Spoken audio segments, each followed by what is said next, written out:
Point CEO details FP-9 ballistic missile and Patriot rival program. Ukraine's homemade ballistic missile is close enough to its first flight that its own maker won't say when, in an exclusive interview with the War Zone, Point CEO Iryna Terekh revealed the company is now casting the engine for its FP-9 ballistic missile, a weapon designed to reach Moscow, and expects a test launch sometime this autumn.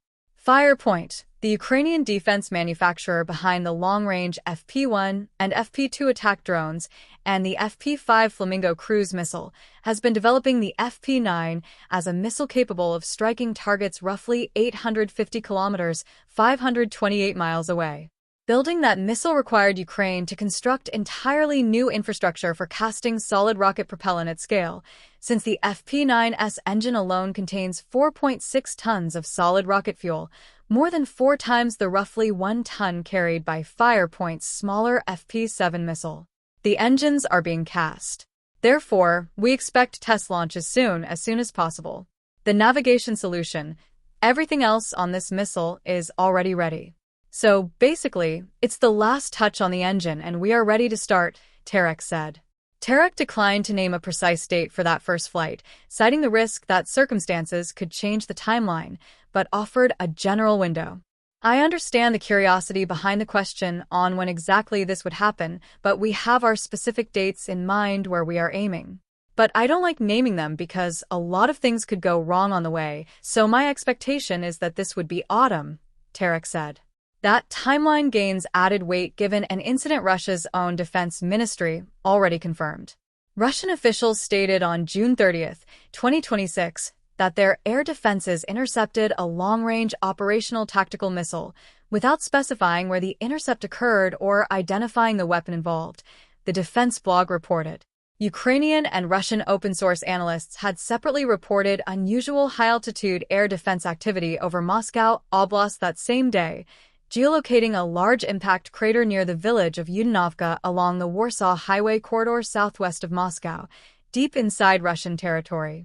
Neither Russia's confirmed intercept statement nor the geolocated crater has been officially tied to the FP-9 by Kiev, and Ukrainian officials have not confirmed launching any ballistic missile toward Moscow, but the incident marked the kind of high-altitude engagement profile analysts said was inconsistent with the drones and cruise missiles that have defined most of Ukraine's long-range strike campaign against Russia to date.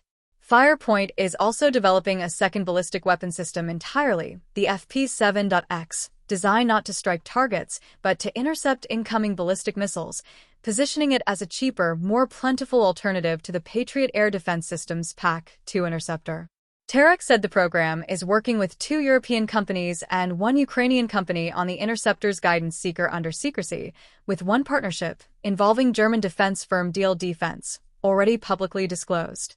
The final goal is to make the whole interceptor cheaper than €1 million. I think with the expected price range of the seekers that we discussed with our partners, this is doable. Probably not from the first iterations, but definitely in serial production, Terekh said. Terekh drew a direct comparison between the FP-7X and existing American Patriot variants, explaining that Point's interceptor will initially rely on blast fragmentation to destroy incoming targets rather than the more difficult hit-to-kill approach Patriot's most advanced interceptor uses. PAC-3 is a different missile designed for different consumption levels. I think FP-7X is more comparable in the first iteration to the Patriot PAC-2 because we do not expect immediate success with hit-to-kill and the first interception we expect to do with the blast interception. Hit-to-kill is the next iteration. So at the beginning we will have more the analog of the PAC-2, but more mass-produced and cheaper, Terekh said. Point is not the only Ukrainian organization racing toward an indigenous ballistic missile capability.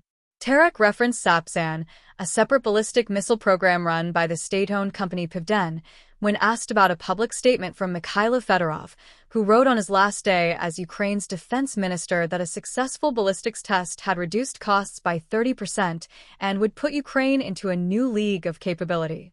I don't know what exactly his words meant to be about because around the same time we were both testing our missiles and FP-9 was testing theirs, but from what I know, SAPSAN also got a big improvement and they had recently one of their first big successes with accuracy and technologically.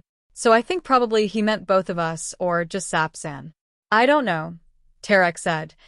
Terekh's comments arrived against a backdrop of intensifying Russian ballistic missile attacks that Ukraine has struggled to counter, with Ukrainian Air Force spokesperson Colonel Iryna Terekh confirming in early July 2026 that Ukraine's air defenses failed to intercept any of the 29 ballistic missiles Russia launched overnight on July 6, describing the interception success rate as low.